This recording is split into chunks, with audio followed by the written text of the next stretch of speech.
My name is Asia Sampson, and today on Baptism Overland, I'm going to teach you how to change your manual transmission fluid on your Jeep JK.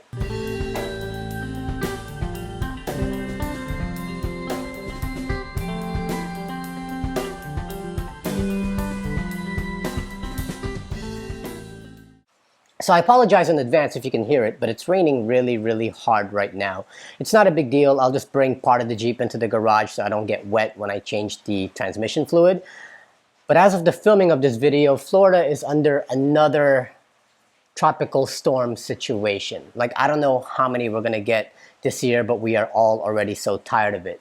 Fortunately, it's not coming our way, so we don't have to worry about having to board up or evacuate or anything like that. But because it's somewhat still close enough, we are still getting some of the outer bands, which is what's causing the rain right now.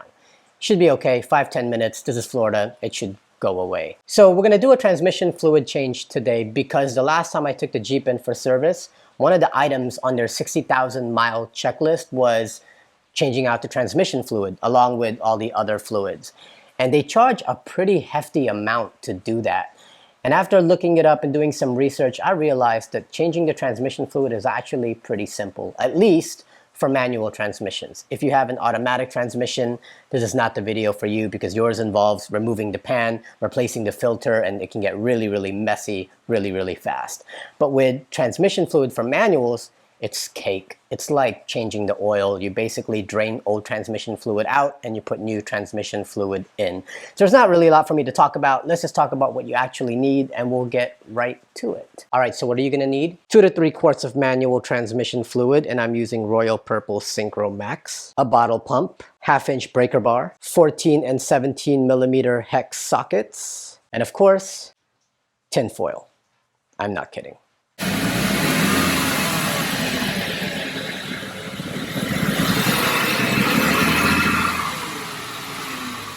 So I got my dirty pants on and my dirty Crocs on so that I don't get messed up underneath there. And you know, life is about to get serious when the straps for the Crocs get pulled back like this. Yeah. So just to show you guys where to actually locate where we're going, start at the front of the Jeep, go down the passenger side. Underneath, you'll see this crossbar. And then you will see the exhaust pipe. And right above the exhaust pipe, there's your fill hole. That's where you fill your fluids. And then underneath there, there's your drain plug. Now, when you change the fluids out, make sure that you loosen this up first before you start draining your transmission. I say this because what if you drain that plug, all the fluid is out, and then you realize you can't remove that? Well, now you have a vehicle that you can't put transmission fluid in. So just make sure that this comes out first, that it's okay to come out, that you know it's loose enough that it will come out and you'll be able to fill it. And once that's loosened up, go ahead and drain it. My issue is that this right there is sort of hard to get to because of the exhaust pipe.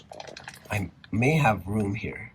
See that? So I should be able to just get an extension in there and be able to remove it, but we will find that out in just a little bit. So the fill hole is a 14 millimeter hex.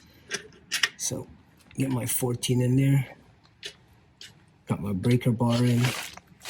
Hopefully I'll be able to turn it easily. Boom, there you go.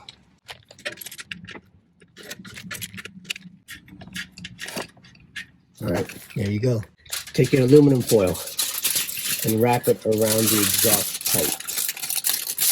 You don't want fluid falling on your exhaust because that's just going to make it a lot more messy, and it's going to stink. You're going to have fluid sticking on the exhaust pipe, and as it burns off, it's gonna just start to smoke, and it's gonna be nasty. All right, so while we protected the exhaust pipe, let me just go ahead and protect my face too. That'd be a good idea.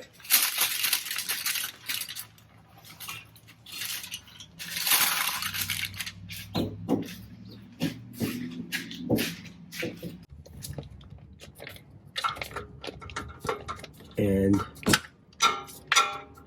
yep, I can't get in there. This just won't fit underneath because the exhaust pipe is in the way. This is too thick down here. So I'm gonna have to remove this and just cut it off from the base. So I can just slip this in there and then use a crescent wrench to kind of move it out of there. I was hoping I didn't have to do that and waste this hex socket. But we got to do what we got to do. A lot of people who are doing this change has had to do it. I think there's a tool that you can buy to just make it simpler, but I don't want to have to wait for that to come in. So let's just go ahead and cut this up.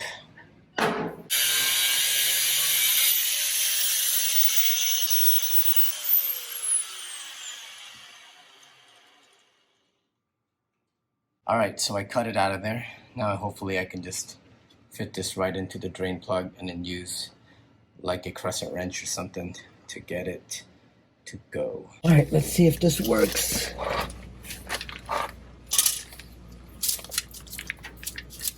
Let me go ahead and,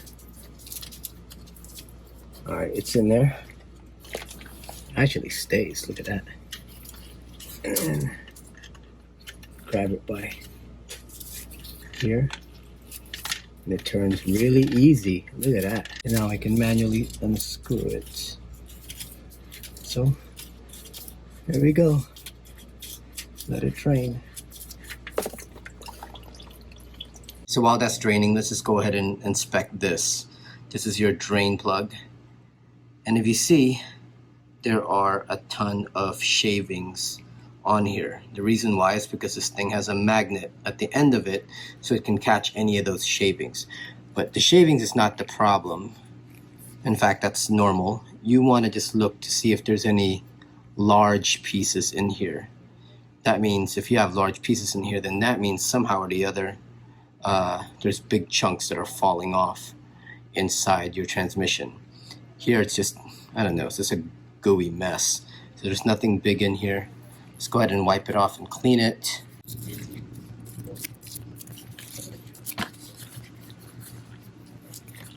Look at that. Look how nice and clean it suddenly is. So I think it's pretty much done draining. Getting a couple drops here and there, but it's not a steady stream of drops anymore. So let's go ahead and put this back in. Let's hand tighten it first, and then I will use the tool to tighten it more.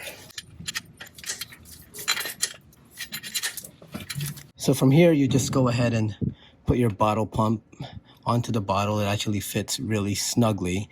I will link everything below so that you know which ones I got, so that you make sure that it fits.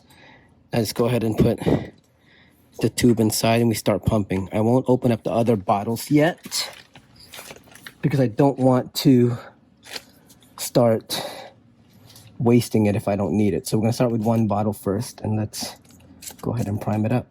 There it is. And you just want to fill it until you start to see liquid come out of this fill hole.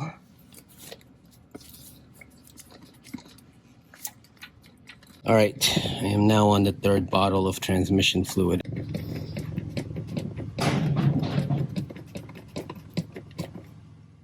There, it's coming out now. Just a little bit over 2. It's starting to drain. That means I have just enough. And that's about it. Transmission fluid has been changed. Okay, so it's really about 2 quarts of the Syncromax, because only reason why I went into the third bottle was because the pump didn't get to the very bottom of the other bottles. But once I filled this up to the top, I pretty much have a whole bottle of Syncromax now. right here. So just get 3 because you won't be able to get to the bottom, and then you'll know for next time you'll have an extra bottle on hand, unless you can find a way to get to the bottom of those. But there were still a ton that the pump could not get. But here we go. I now have a full bottle of Synchromax I can use for the next time I change it. So that's it. Super simple, right? Do it yourself, save yourself a lot of money, plus you know it's being done right and you're putting the actual fluids that you want to put in there. You know, sometimes I wonder when we take our vehicles in for servicing, how do you know that they're putting the actual fluid that you ask for? Like if you ask for like premium fluids or premium oil, how do you know that that's what they put in there unless you check later? And most people who don't work on their vehicles, they would never know. Do it yourself. Save yourself the money, save yourself the headache, save yourself the anxiety of wondering if it was done right because you did it and you know exactly what went into it. I mean, that's really about it. There's not really much to this video. I just wanted to share it in case you didn't know how to change your manual transmission fluid on your Jeep JK, and now you do. Don't forget to subscribe to our channel, like this video, and also follow us on Instagram at Baptism Overland. My name is Asia Sampson, and I'll see you next time.